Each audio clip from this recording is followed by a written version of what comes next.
Jasmine Jordan had just transferred to Northgate Preparatory Academy, a school where legacy was a currency and new money was still, well, new.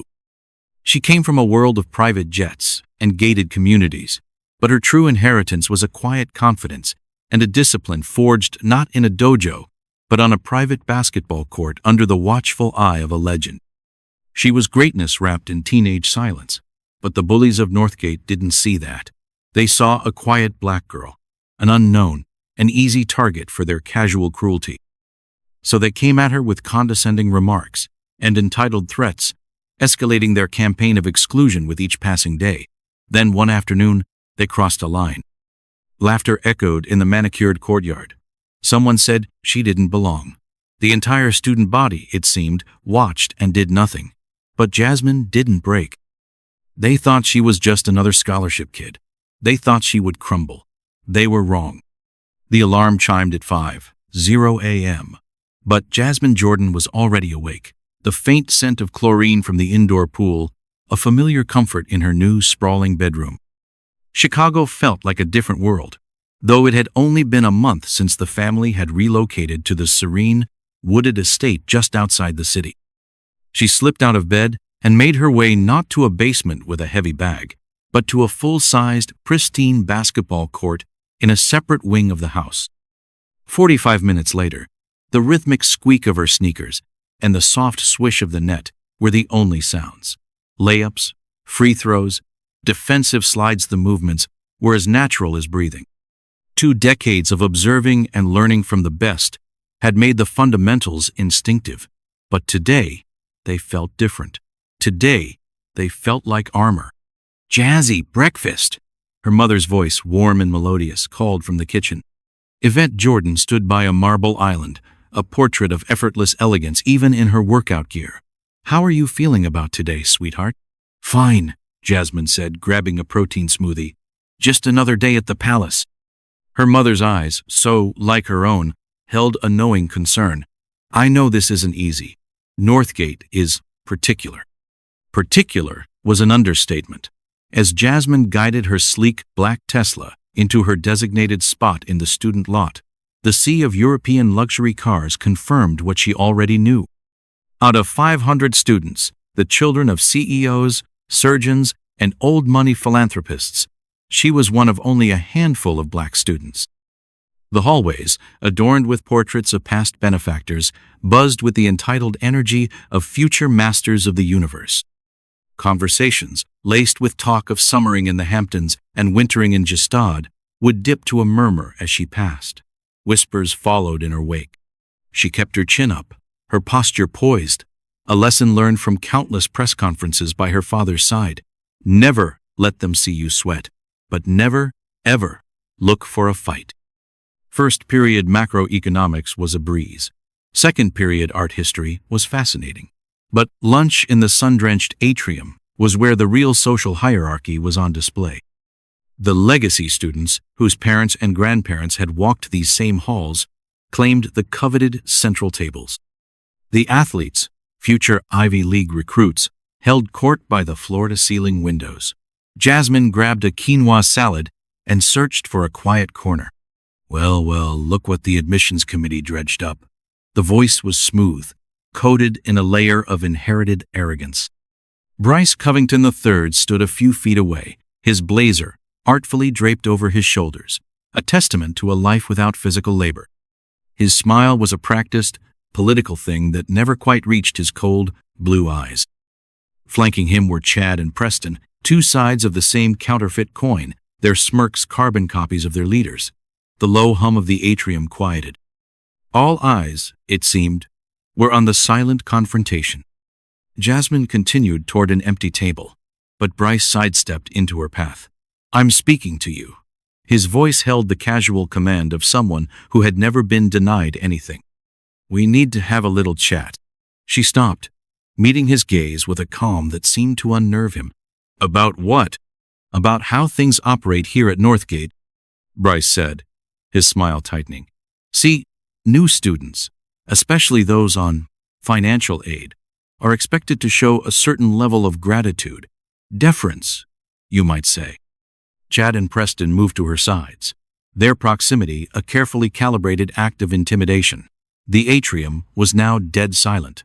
200 students were watching a live performance of social Darwinism. Deference for what? Jasmine's voice remained even a curious, academic tone rather than a confrontational one. For the privilege of breathing our air, Bryce shrugged, the gesture theatrical. For the opportunity to be among your betters. Some people might get the wrong idea, thinking they're our equals. We're here to correct that misconception. Especially for those who don't really belong, Preston added, his grin venomous. Jasmine placed her salad on a nearby table. When she turned back to Bryce, her posture was unchanged, but a new intensity flickered in her dark eyes. I don't pay for privileges. The words, spoken softly, resonated in the silence like a dropped stone in a still pond. Bryce's smile faltered, a crack in the polished facade before he recovered. That's where you're mistaken. Everyone pays. The only question is how. You can pay with respect, or you can pay with your dignity. He leaned in, his voice a conspiratorial whisper that was meant for everyone to hear. Unless you believe you're above our little system. Do you think you're better than us? I don't pay at all, she repeated. She picked up her salad and walked around him, taking a seat at the empty table. For a beat, Bryce stood frozen, his face a mask of disbelief. Outright defiance was a language he didn't speak. The atrium held its breath. This isn't over, he called after her, his voice loud and sharp. Nobody disrespects me at my school. Nobody. Jasmine opened her salad and took a bite, her movements deliberate and unhurried. But in her mind, she was on the court, the clock ticking down, the opponent's trash talk just noise. At a table across the room, a girl named Chloe whispered to her friend, "She has no idea who she just provoked." The conversation slowly resumed, but the social calculus of the room had shifted. The new girl had just challenged Bryce Covington, the unofficial king of Northgate. Jasmine ate her salad, chewing slowly. She had hoped for a quiet, uneventful year. But some things, it seemed, were inevitable, and backing down from a bully, no matter how well dressed, had never been in her DNA. The real question wasn't if Bryce would retaliate. It was when and how petty he was prepared to be. The retaliation began before the final bell. Jasmine returned to her locker to find it wouldn't open. She spun the combination again, the familiar clicks feeling wrong. Nothing. Having trouble? Chad appeared beside her, a smug grin plastered on his face. Sometimes the tumblers get sticky. He winked before sauntering away. She looked closer and saw a clear, viscous substance had been dripped into the dial. Superglue. Real original, she muttered, heading to the administration office to request bolt cutters. During fifth period chemistry, her lab station was missing a beaker, forcing her to fall behind as she waited for a replacement. In sixth period debate prep, her research notes vanished from her tablet, deleted from the cloud. Each incident was small, deniable, a death by 1,000 paper cuts. Bryce's crew was careful, always ensuring there were no direct witnesses, only accidents and glitches. But it was in the parking lot after school that they crossed a more significant line. As Jasmine approached her Tesla, she saw Bryce, Chad, and Preston leaning against it, their loafers leaving scuff marks on the pristine black paint. Bryce was holding a basketball, a cheap, synthetic one from a discount store. "Hey, Jordan," he called out, bouncing the ball awkwardly. "I heard your people are good at this. Show us a move." He tossed the ball to her. Jasmine caught it instinctively. The feel of it was all wrong. The texture, the weight. It was a prop, not a tool. "I'm not a circus act." "Oh, come on," Bryce sneered. "Don't be shy. I bet you've got some of that natural rhythm." The racist undertone was as subtle as a sledgehammer. Chad and Preston snickered. A small group of students, waiting for their own rides, watched with a mixture of amusement and discomfort. Jasmine looked from the cheap ball in her hands to Bryce's arrogant face. She could drain a three-pointer from where she stood, backwards. She could dribble circles around all three of them combined. But that would be playing their game. Her father had taught her better. The best players don't just win. They control the tempo. They make the opponent react to them. She calmly placed the basketball on the hood of her car. "You should be more careful with other people's property," she said, her voice low and steady. She unlocked her car, the lights flashing. The three boys reluctantly moved away from the vehicle. As she slid into the driver's seat, she met Bryce's gaze in the rearview mirror. His face was a thundercloud of thwarted entitlement. As she drove away, she overheard a fragment of conversation from a girl standing nearby. "Did you see that? She didn't even flinch. Who is she?" Jasmine gripped the steering wheel, her knuckles white. Bryce had made it personal. He had insulted her, her race, and unknowingly, the very foundation of her family's legacy. The games were over. He had just woken a sleeping giant. Friday morning began, with Jasmine discovering her parking spot had been taken. A massive, gas-guzzling SUV, belonging to Bryce, was parked diagonally across the white lines. She found another spot, further away, without a word. She knew he was watching from the school's entrance, expecting a reaction. She gave him none. The day was a blur of microaggressions. In French class, her headset for the listening exam mysteriously malfunctioned. During lunch, Preston accidentally spilled a latte on her textbook, offering a flimsy apology, while Bryce watched from a nearby table, smiling. Each act was designed to isolate and frustrate her, to push her to a breaking point that would prove she was the aggressive one, the one who didn't belong. The breaking point came during the last period of the day, a mandatory student assembly in the auditorium. The headmaster was droning on about the upcoming charity gala when Bryce, who was seated a few rows behind Jasmine, began a campaign of quiet torment. A spitball hit the back of her neck. A whispered insult, just loud enough for her to hear, floated from behind. "Ghetto trash." Jasmine sat perfectly still, her focus on the stage, her breathing even. She could feel the eyes of students around her, watching, waiting. They were complicit in their silence. Then came the final provocation. Bryce took a photo of the back of her head and, using an app on his phone, superimposed it onto a picture of a basketball court with a racist caricature. He began passing the phone around to his friends. Snickers and muffled laughter spread through the rows. A girl sitting next to Jasmine glanced at the phone, her eyes widening in shock before she quickly looked away, her cheeks flushing with shame. That was it. The disrespect was no longer just about her. It was a mockery of everything her father had built, everything he represented. It was a mockery of their name. As the assembly ended and students began to file out, Jasmine remained in her seat. She waited until Bryce and his crew were standing in the aisle, congratulating themselves on their wit. Then she stood up. She didn't shout. She didn't cry. She walked calmly over to them. "Bryce," she said, her voice cutting through the post-assembly chatter. The surrounding students fell silent, sensing a shift in the atmosphere. "What do you want now, Jordan?" he sneered, puffing out his chest. "I want the phone," she said. "What phone? I don't know what you're talking about." "The phone with the picture you've been passing around." Bryce laughed, a harsh, ugly sound. "You're delusional. And even if I did, what are you going to do about it?" He took a step toward her, using his height to try and intimidate her. "Gonna try and start something? I'd love to see that." Jasmine didn't move. She simply looked past him, her gaze fixed on the auditorium entrance. "No," she said, her voice calm and clear. "I'm not going to do anything, but my father is on his way, and he's going to want to have a word with you." Bryce froze, his smirk faltering. "Your father? Who's your father? A lawyer? I'm not scared of some ambulance chaser." A low murmur went through the crowd of onlookers. At that exact moment, the main doors of the auditorium swung open. Two imposing men in sharp suits, the kind with earpieces and watchful eyes, entered first, scanning the room. They were followed by a man who needed no introduction. He was taller than he looked on television, with an aura of quiet authority that instantly commanded the room's attention. He wore a simple, impeccably tailored suit, but there was no mistaking the athletic grace in his stride or the intensity in his eyes. Michael Jordan walked into the Northgate Preparatory Academy auditorium. The entire room went silent. Jaws dropped. Phones were fumbled.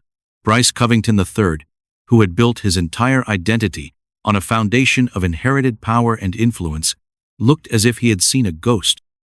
Michael Jordan's eyes scanned the room, bypassing the starstruck students, and landed on his daughter.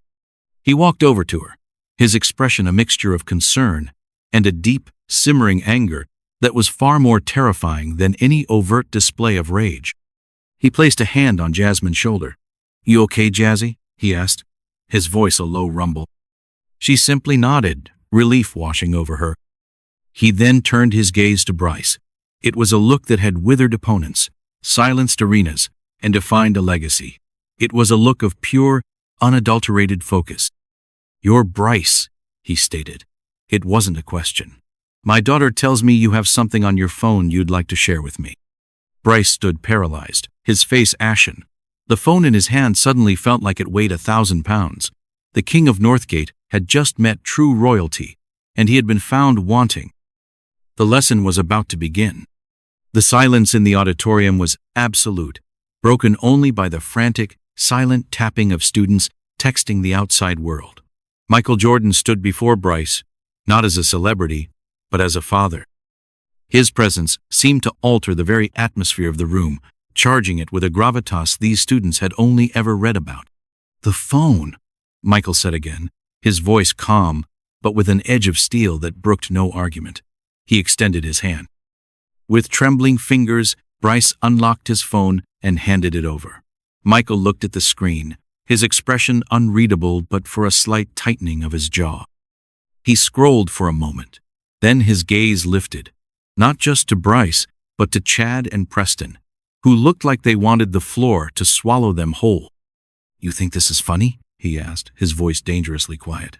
He held up the phone for the headmaster, Mr. Davison, who had rushed into the auditorium, his face a mask of panic. Davison's eyes widened in horror at the racist caricature. "Mr. Jordan, I had no idea," the headmaster stammered. "This is completely unacceptable. Bryce, my office now." "No," Michael said, stopping him with a single word. "Not your office. Here, now. This isn't a private matter anymore. They made it public." He turned back to Bryce. "You're a leader here, I understand. Captain of the debate team. Future senator, maybe? Let's have a debate. Defend this. Explain the artistic merit. Tell me why mocking my daughter, my family, my race, is something a leader does." Bryce opened and closed his mouth like a fish, but no sound came out. The glib, arrogant boy from the atrium was gone, replaced by a terrified teenager who was profoundly out of his depth. "Nothing to say?" Michael continued, his voice resonating through the silent room. "You had plenty to say behind her back, plenty to whisper. Let's hear it now. Be a man. Stand by your words." He looked around at the other students. "All of you. You watched this. You laughed. You let it happen. That makes you part of it. See, greatness isn't about your last name or the money in your trust fund. It's not about who you can push down. It's about who you lift up. It's about character. It's about what you do when nobody's watching, or what you do when you think the only person watching is someone you believe is beneath you." He took a step closer to Bryce, who flinched. "You wanted her to do a trick with a basketball. You wanted to see some natural rhythm. Let me tell you about rhythm. It's the rhythm of waking up at 5 a.m. every single day, even when you don't want to work on your craft. It's the rhythm of shooting 1,000 free throws until your arms feel like they're going to fall off. It's the rhythm of discipline, of respect, of earning what you have instead of just inheriting it." He paused, letting the words sink in. "My daughter didn't tell me about any of this. Not the glue in her locker, not the deleted notes, not the scuff marks on her car. I found out because I pay attention, because I'm her father. She was handling it with grace, with a strength you clearly can't comprehend. She didn't need me to fight her battles. I'm here because you crossed a line from bullying into bigotry, and that's a line you don't get to walk back over." He turned to the headmaster. "This school has a problem, and it's not my daughter. You're teaching these kids calculus and Latin, but you're failing to teach them decency. You're so impressed with their pedigrees that you've forgotten to check for a pulse." He handed the phone back to Bryce. "Delete it," he commanded. Bryce fumbled with the phone. his hands shaking so badly he could barely operate it. He deleted the image. "Now apologize." I'm sorry," Bryce mumbled, his eyes fixed on the floor. "Not to the floor," Michael said, his voice firm. "To her." Bryce finally lifted his head, his eyes swimming with tears of humiliation. He looked at Jasmine, who stood watching, her expression not triumphant, but weary. "I'm sorry, Jasmine," he whispered. "Apologize to the rest of these students," Michael continued, his voice relentless, "for poisoning their environment, for making them think this kind of behavior was acceptable." Bryce, utterly broken, mumbled a barely audible apology to the silent, watching crowd. Michael Jordan looked around the room one last time, his gaze sweeping over the faces of the students, the future leaders of the world. "Let this be a lesson to all of you. Character is how you treat those who can do nothing for you. Remember that." With that, he put his arm around Jasmine's shoulders and guided her toward the exit. The two security guards fell in step behind them. As they walked out, leaving a trail of stunned silence and shattered arrogance in their wake, Jasmine looked up at her father. "That was a bit much, Dad," she murmured. He looked down at her, and for the first time, a faint smile touched his lips. "Yeah," he said, "probably. Let's go get some pizza." The aftermath of Michael Jordan's visit was a seismic event at Northgate Preparatory Academy. The story went viral within hours, not just in the school, but across the country. The silent, watching students of the auditorium had found their voices and their phones. What had been a story of bullying became a parable about character, privilege, and the quiet strength of a girl who had refused to break. Bryce Covington III did not return to school the next day, or the day after. His father, a man whose influence had always been enough to smooth over any of Bryce's transgressions, quietly withdrew him from Northgate. The official story was that he was exploring educational opportunities abroad. The reality was that the Covington name, once a source of immense pride, was now irrevocably linked to a public shaming by a global icon. Chad and Preston, stripped of their leader, became social pariahs. They were given lengthy suspensions, but the real punishment was the loss of their status. They were no longer feared, merely pitied. The school itself underwent a radical transformation. Headmaster Davison, jolted from his complacent stewardship, launched a mandatory character and leadership program, designed in consultation with child psychologists and, discreetly, with advisors from the Jordan Family's Foundation. The curriculum focused on empathy, accountability, and the responsible use of privilege. The portraits of old, stern-faced benefactors in the hallways were suddenly joined by new displays, celebrating student-led charity initiatives and community service projects. Jasmine, who had only ever wanted anonymity, found herself an unlikely and reluctant hero. Students who had once avoided her gaze now approached her with a mixture of awe and respect. They didn't ask about her father, they asked about her. They wanted to know how she had stayed so calm, so centered. "It's just focus," she would explain, uncomfortable with the attention.